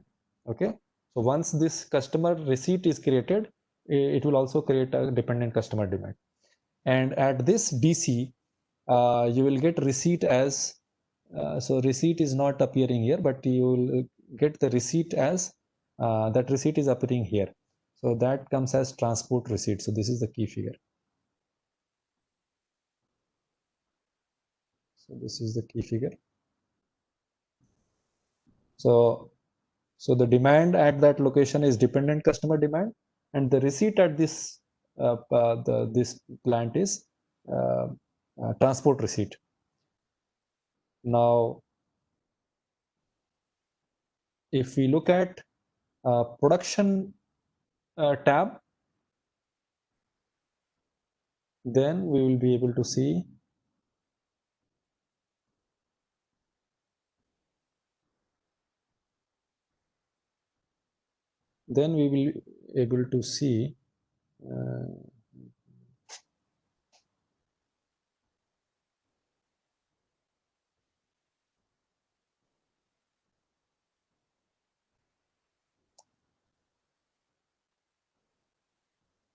okay, IBP 100 1010 dependent demand. It will have the demand coming as dependent demand. Actually, there is another key figure which is not loaded right now. We can load that, but there is a dependent location demand. So the demand comes as dependent demand, and the receipt is going to come as production receipt. Why I'm noting all this key figure is for you to understand once we do the planning run, these key figures will get populated, which is blank right now, but all these things, these will get populated. Okay, so you understood the purpose for which we are doing the planning. Right now, I only have 500 here, and all these are blank, but I need to know what are the values of all these so that I am able to service my customer for this 500 quantity in week 39.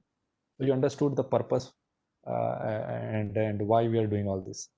So now we are going to run the heuristic. So SNOP operator run and time series based supply planning heuristic. So this is what we'll take. This is the subnetwork ID, which includes all the products. So we're not going to restrict to anything. So it is running on IBP 100, 110, 120, 210, 220. So this run has gone on to run everything, but we are not focused on all those, just to understand these two here. So we have run the heuristic. Let's see the status. It's still running.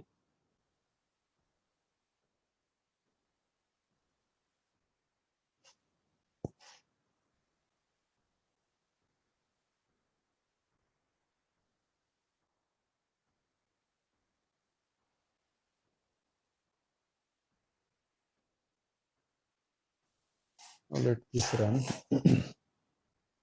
While this is running, let me also tell you that I noted the demand and supply receipt key figures for the finished product at these locations.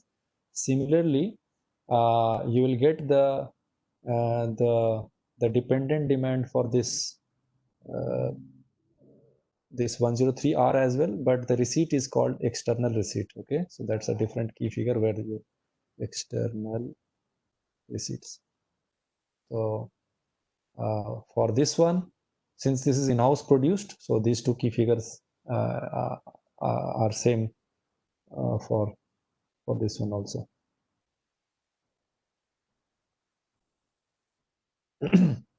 Okay, all right. Hopefully this might have finished by now. Still running. Anybody has any question, because it is running, so we can discuss if anything is there. If not, then you're done. I mean, it's understood by everybody. Good. So it is finished now. So we come to this template. Okay.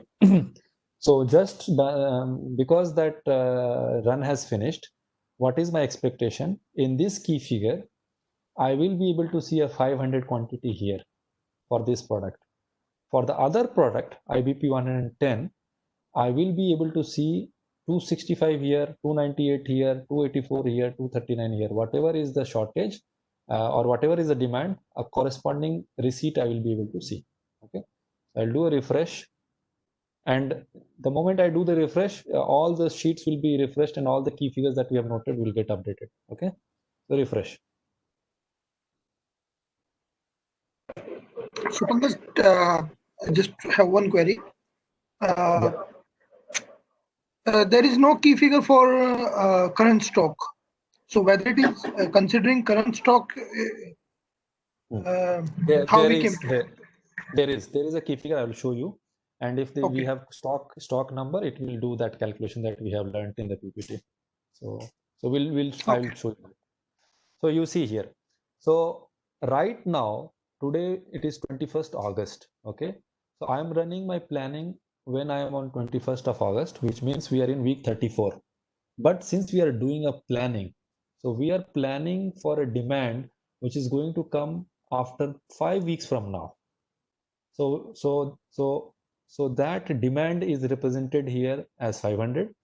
So I run the planning. It says, okay, you will have a total customer receipt of 500. When you need it, you will get it. In this other product, you are seeing that even in the current week, I have a requirement. So it's saying, okay, you need 265, you will get 265. So this is the meaning of these two key figures over here. Now, since I will be getting 500 quantity in week 39, and let's focus right now only on this one because one number will be easy to understand. So we saw that this is coming from where? This is coming from this DC, and it is taking 0 weeks, which means the week when I will be getting it here, on the same week I can send it from here. Hence the demand on this location will appear on the same week. Okay, so if I go to DC to customer, I will be able to see dependent customer demand at this location in the same week as 500. So on week 39, I should be seeing 500 here. Correct? So we see that there is a demand of 500 that has appeared at 3710 as dependent customer demand. Why it is in the same week? Because there is a 0 week lead time between my DC and the customer. Okay, so I move on, and before I move on, I can show you that we have got this 500, we have also got this 500. Okay, now we move on to the next tab to see this transport receipt. So we go to the transportation tab, and which week we should get this number, 39 or 38?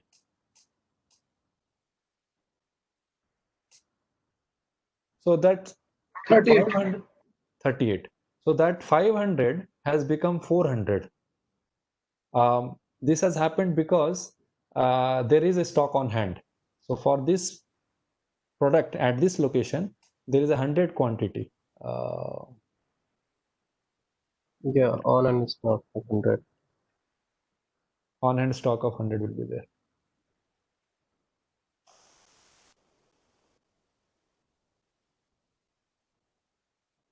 So the key figures that you loaded, Vikas, one of the key figure in that load was having the stock on hand as 100. So that's why You can see IBP 100, 3710, it has 100 quantity in week 39. So that's why the 500 was needed by this customer, but we need a receipt of 400 only. Okay, Acha, why it is not coming on week 38? Because the demand at this location, which is 3710, we need the receipt in week 39 only, because if we receive on week 39, the same week we can send it. So that's why we are receiving on week 39.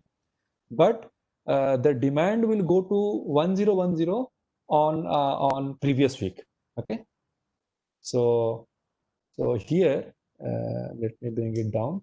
So stock on hand was 100, so we got a transport receipt of 400. I think it is very clear till now. Now I want to see the situation at 1010. So for that we'll go to the production key figure, and here I will expect 400 quantity to be appearing as dependent demand in week 38, because it takes one week to send. So you can see here it is coming as 400 in week 38. It is coming as dependent demand. Now again we have 100 quantity over here, so the production receipt is only 300.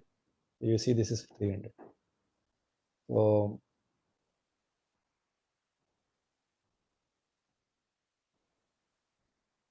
production receipt.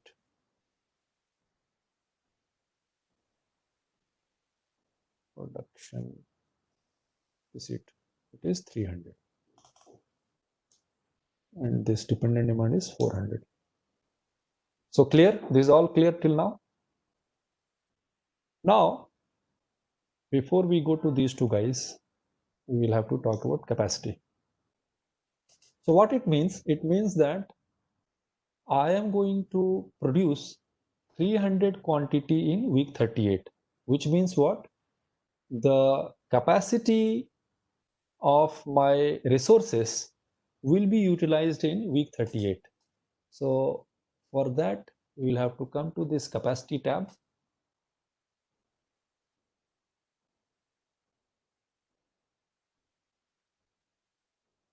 And if I do this,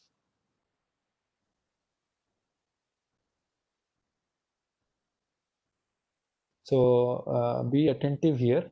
I will explain the formula how it calculated the capacity.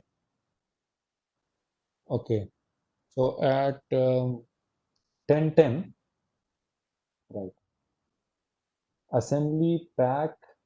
These are the two operations that is happening. Okay, there are another sub assembly, but I don't think that is going on. So you see, I had maintained, okay, capacity supply is my available capacity. In S4, you have work center and there is a capacity header, capacity tab. In that capacity tab, if you go to capacity header, you will find out what is the start time and what is the end time. So the available capacity is coming from there. And what we are saying here is that in the week 38, I have total available capacity of 3000 hours. Okay. Now out of 3000 hours, I require 300 hours. So how did system understand that it requires 300 hours? Can somebody tell me?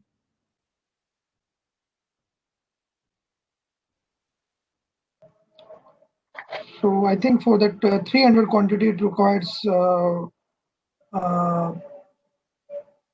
hour for one each quantity like this. So Correct. Exactly correct. So we have seen that based on our demand supply planning, we need to produce 300 quantity in this week. So this is all clear to everybody because we have seen how the calculation has happened. Now, if I want to produce 300 quantity, now let me bring up that master data sheet once again so that you will be able to clearly understand.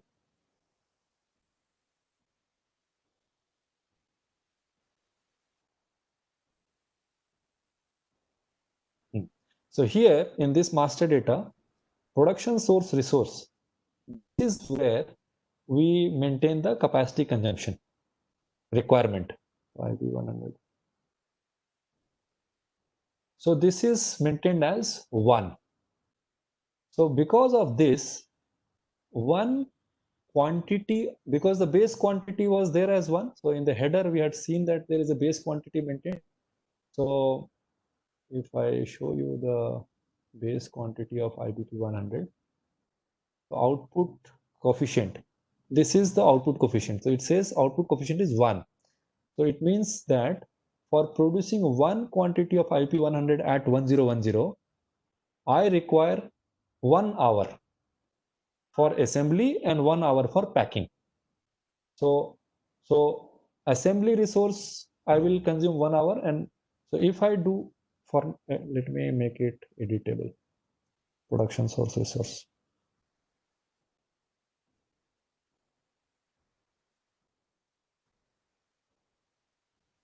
Production source resource.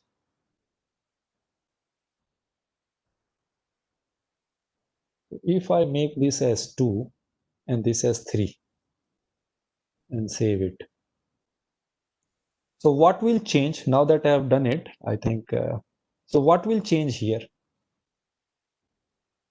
by making that 2 and 3?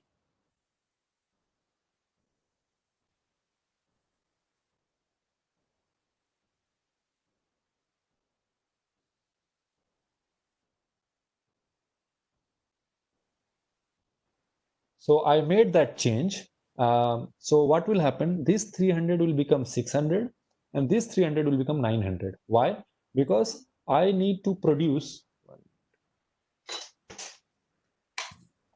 300 quantity of my FG, and one quantity of FG is now going to take 2 hours of assembly and 3 hours on the packing. Okay, so that's why this will change, but this will change only after running the heuristics once again. So let me do that. Heuristic run. Okay, so while that is running, we can still go on. So you understood that this production of 300 quantity requires that much capacity.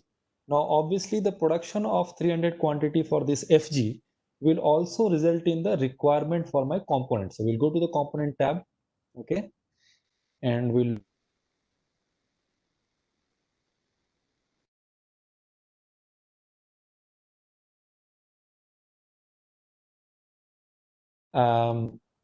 it is known as outbound production demand. Okay, so let me. There is a dependent demand key figure also which gets populated. Let me add that here.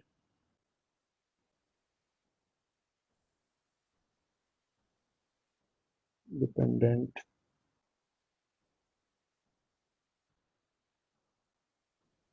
demand and external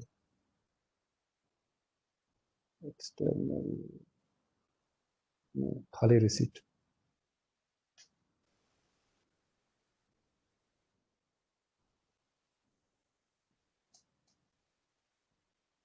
Actually, there is an external receipt. I don't know. But R is before E. R is. No, you have typed REC. Oh, that's fine. That's fine. Receipts, we got it, so that's okay.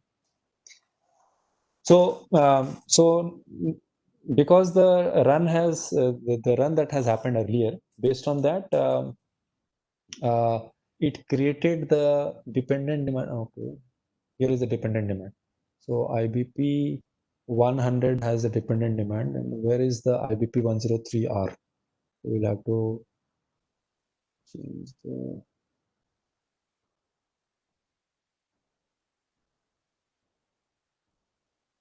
So we are going to look at product ID, which is 103R. Okay, so we'll only look at one of them. 103R.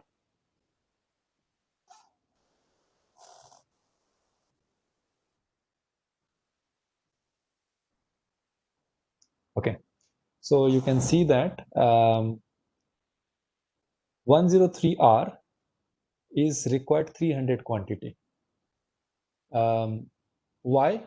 Because there is a 1:1 connection. So we need to produce IBP 100 as 300 quantity in week 38.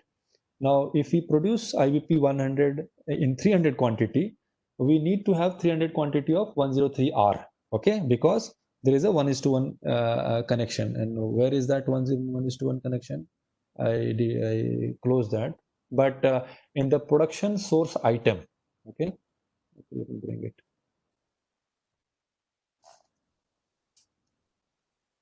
So in the production source item here, so we saw the output component coefficient was there as 1 in the production source header. You have seen that. So that indicates for every data set that we are going to see. So let me do this. Okay. So output product coefficient is 1, means this is the base quantity. For this base quantity, how much time is required is maintained here, and how much components are required is maintained here. Okay, so 1010 IBP 100. So it says 1:1. So one quantity of my finished product requires one quantity of 103R, and that is why you are seeing that since we are producing 300 quantity for this product in FG in week 38, I need 300 quantity for this component 130R at this plant in week 37. Why week 37? Because it is there is 1 week of lead time. We had seen that there is a 1 week of lead time here. Okay, so while the receipt will happen, and the receipt is 200 because there is a 100 quantity of stock on hand. Okay, so that's why when the planning happened, it created all across, all the way down to the last this one, last step. So if I show you here, so what we are seeing here is 300 quantity is the demand, and the receipt is 200 because there is a stock on hand. Stock on hand. Okay, so that is the plan that has happened. Now let me do a refresh here. Refresh. It will show you the capacity utilization definitely.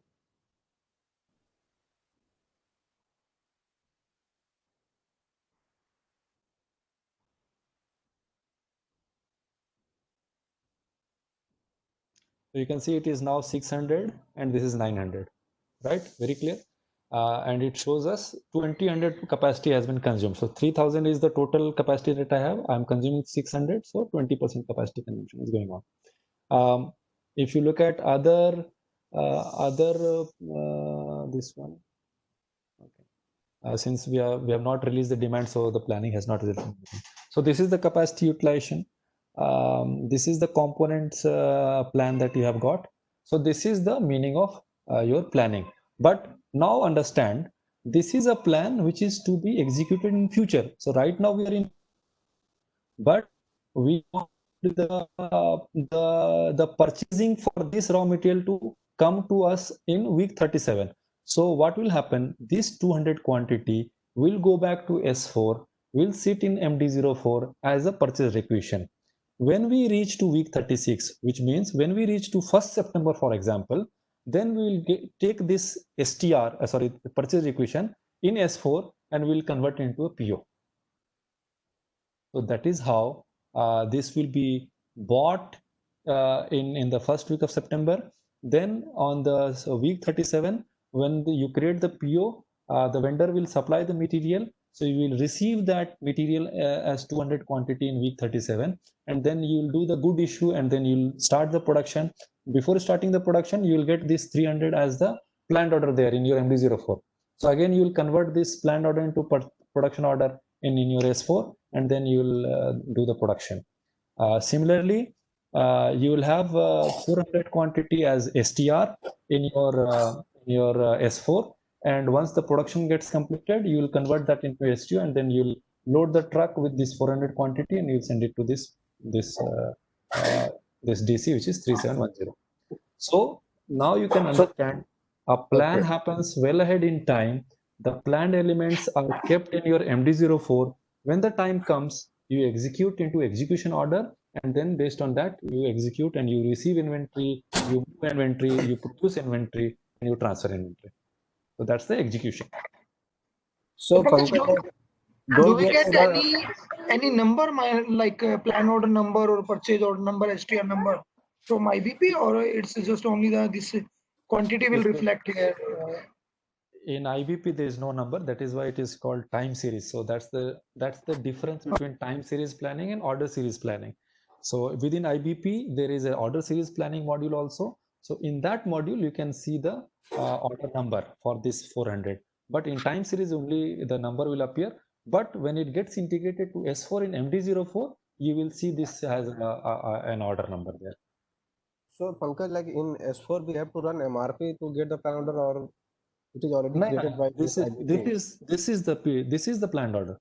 So this 300 quantity, the moment it will reach to S4, it will create a planned order and appear as a planned order in your MD04. S4 has to do nothing in this Okay, so status. like we don't have to run MRP separately in S4. Not at all, not at all.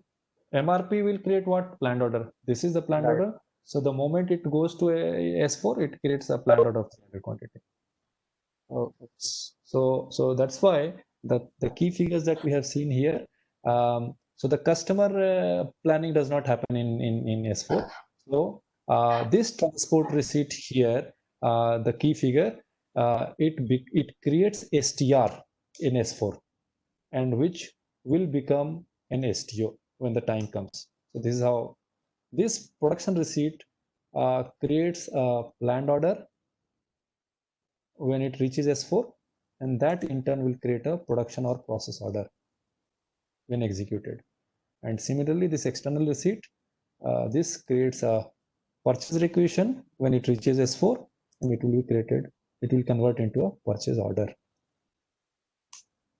So this is your planning and this is your execution.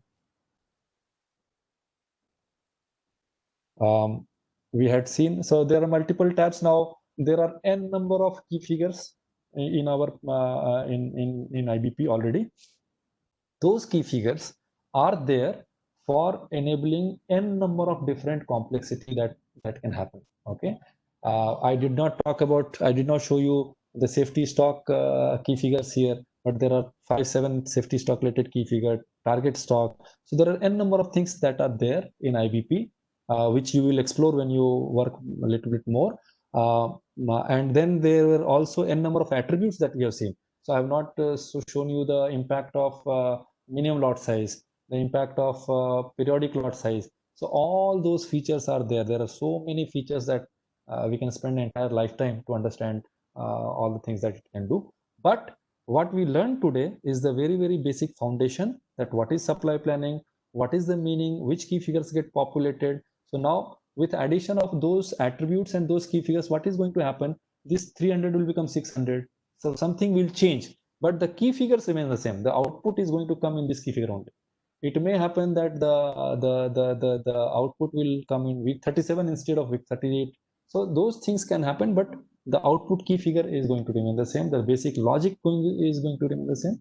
Just few things will change if you include more constraints into it. Before I close, only one point about optimizer. The supply planning can be done using heuristic. So this was heuristic. Heuristic and optimizer differs in multiple ways, but the output key figures remains the same.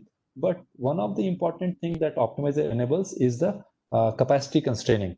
So you see, the moment I do a production of 300 quantity, I require 600 hours for this particular resource. Now imagine, instead of 300 quantity, if I want to produce 3000 quantity, that means 10 times more than what I am producing right now. So what will happen? I will require 10 times more of the capacity. So what will happen? I will require 6000 hours in this bucket. But the reality is that I only have 300 hours. So how can I get a 600 6,000 hours? I cannot get. But if we do the planning using heuristic, it will give me a plan that requires 6,000 hours, and it will still give you a production order or the planned order of 3,000. But if you utilize the optimizer to do the supply planning, then optimizer has the intelligence to understand this, boss, your planned order quantity requires 6,000 hours in this week, but you only have 3,000 hours. Hence, you cannot have a planned order of 3,000 quantity. Rather, you will have a 1,500 quantity planned order, because 1,500 can be produced by the 3,000 available capacity that I have.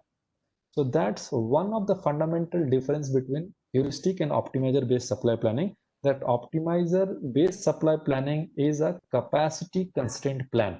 You don't need to do a manual capacity leveling once the planning has happened. So that's why it's very intelligent, and it has a lot of many features which you learn when you read the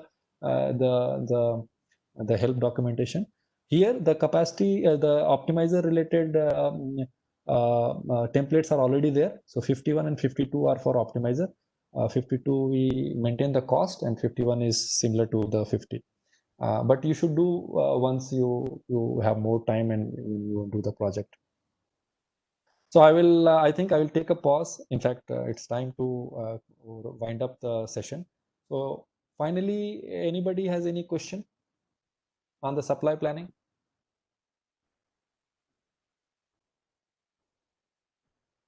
Okay, so no question. All right, so I think thanks for joining the call and the session today.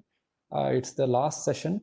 The quiz is going to happen on Monday because you should get some time to refresh. Quiz will be 45 minutes. The minimum passing criteria is 60%. Those who will pass the quiz will also be given a certificate that may not come on the Monday itself. It take some time, but a certificate will be given that you have successfully completed the training, and you have been the part of the team that we have for IBP. So I will upload all the documents that we have, and in future, whenever you require, you can refer to those documents and refresh it. In terms of project, we don't have any project right now, but if we get any project in future, your name will be there in the database, and we'll contact you at that time. If you're available, if you're interested, you will be more than welcome to join and work on the IBP projects. So with that, we can close the call for today. If you still have any question later on, you can ping me and you can drop me an email and we can talk about it. Okay. Thank you, Pankaj. All right. Yep. All right. Thank you. So it was a nice session. Yeah. Thank you. Yeah. Thanks, Pankaj. Okay. Thank you, Pankaj.